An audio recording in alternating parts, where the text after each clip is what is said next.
years ago, my parents decided coming to Colorado was our only hope for survival. I arrived to Colorado on January 4th, 1994, when I was only 2. Today, I stand in Colorado, a full-grown American. I went through grade school fascinated by everything there is to learn and the infinite ways there are to give back to our communities, no different than any other student. It wasn't until 11th grade in high school when I realized I was undocumented.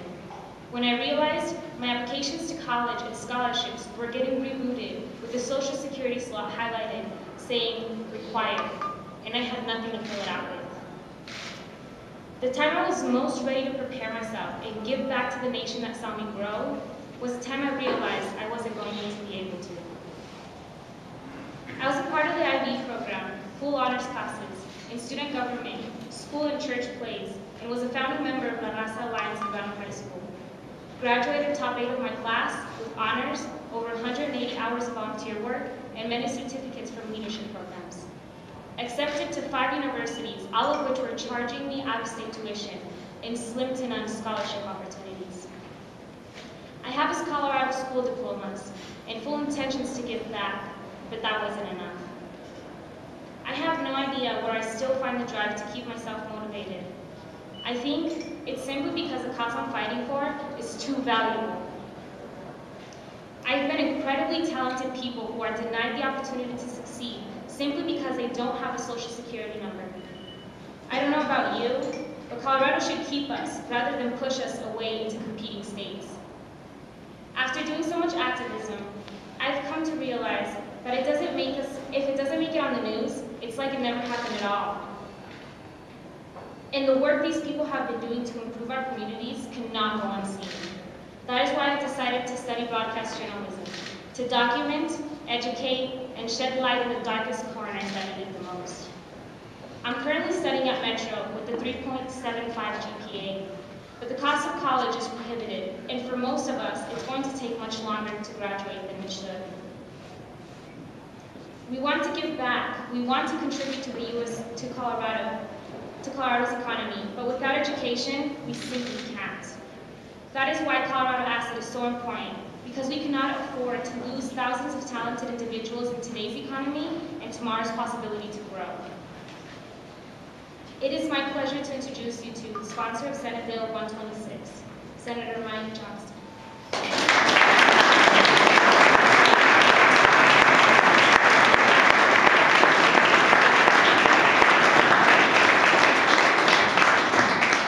The good news is for all those of you that are standing is I'm the end of the line, so don't worry, there are no more speakers. We'll be happy to answer some questions after this. I want to start with a couple of very important thank yous. I think none more important than to the Higher Education Access Alliance, which is the group of organizations who have absolutely made this effort their daily work for years. And while the legislature is not in session and this isn't in the news, these are the folks that are fighting day in and day out to build the coalition of hundreds of people across the state to make this bill a reality. So I want to make sure and recognize our partners there, the Colorado Immigrant Rights Coalition, the Colorado Education Association, the Colorado Catholic Conference, the Latin American Education Foundation, the Metropolitan Organization for People, and our friends at Padres and Jóvenes Unidos. And so a great thanks to them. And in other great news, just several hours ago, the Board of Directors of Metro State just passed a resolution also supporting the asset bill, so they're another new member of the party.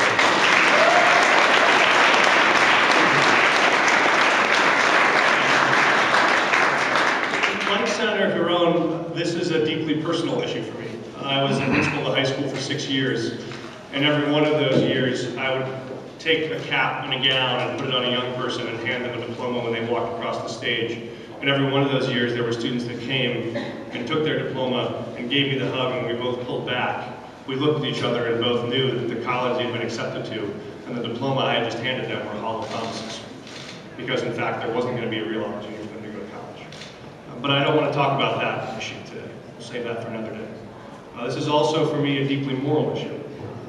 I believe there is truth in the words that we hold these truths to be self-evident, that all are created equal. I don't want to talk about that today either.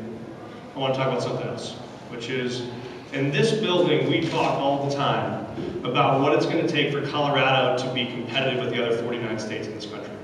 About what it's going to take for Colorado to be the best state in America to do business. And when we have that conversation, we always talk about one state. It's the state that is the top of the list, the state that year in and year out is ranked as the #1 state in America to do business, and that's the state of Texas. So today I actually want to talk about, it's hard for me even to say it, a couple lessons from Texas. And that is this: 35 years ago, the state of Texas passed a law where they decided that they didn't want anymore to bear the burden of having undocumented students go to K-12. So they decided that those kids would just have to pay tuition if they wanted to go to kindergarten, or 5th grade, or to 8th grade. And that was challenged and went to the Supreme Court. But in the district court, there was a 10-year-old girl who came to testify. She'd been in the country for 8.5 years. She'd been in public schools in 2 states, in Missouri and New Jersey. And she had a brother who wasn't paying tuition, but because she got there 8 months before he was born, she would. And that was such anathema to the idea of American law that when it came to the Supreme Court, they said this, and I brought the quote for you today. They said, "Children denied in education are placed at a permanent and insurmountable competitive disadvantage. For an uneducated child is denied even the opportunity to achieve. And when those children are members of an identifiable group, that group, through the state's action, will have been converted into a discrete underclass." And the Supreme Court overturned that law and said, all students, no matter how they get here, are worthy of an education in this state K-12. So Texas then learned its lesson. And in 2001, Texas said, well, you know, if we're spending all this money to invest in kids K-12 because we think they're a good resource, why would we turn around and do the opposite in higher education? Why would we actually say once they get to college, we're going to do the same thing we tried to do to the 10-year-old girl back in 1975? And so in 2001, Texas proposed a bill much like this, except for actually far more aggressive. The Texas bill said that all students would be eligible for in-state tuition, that students would receive state funding, and that students would receive state financial aid.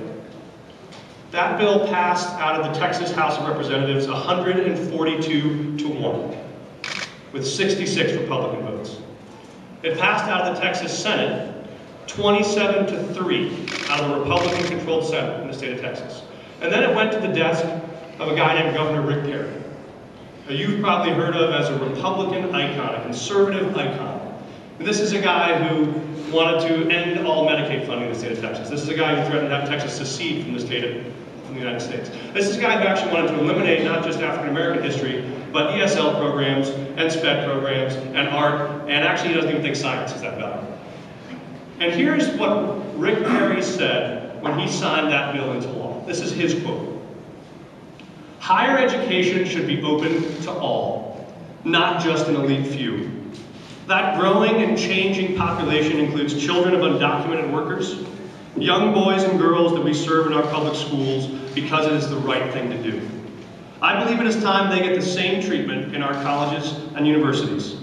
I signed House Bill 1403 so that young Texans who graduated from our public schools, regardless of their immigration status, will be able to pay in-state tuition and take part in the Texas dream.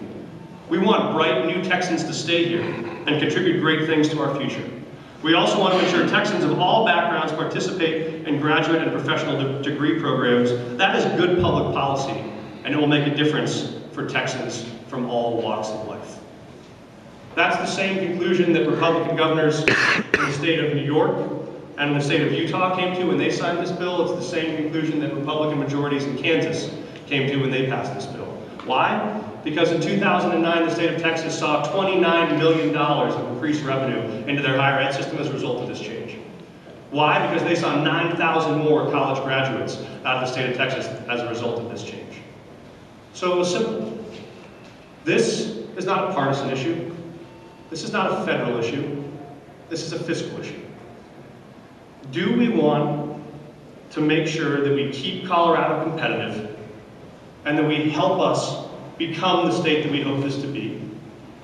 Or do we want to tie our hands and restrain our rise and continue to create a permanent underclass of uneducated Coloradans?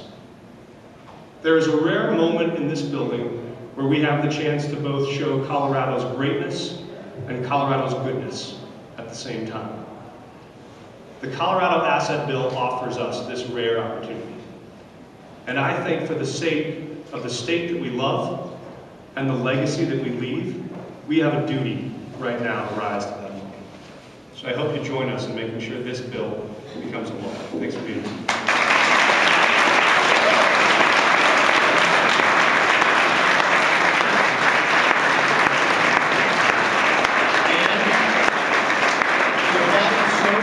We have an encore performance from our co-sponsor, Representative Oposi, and we have to take questions.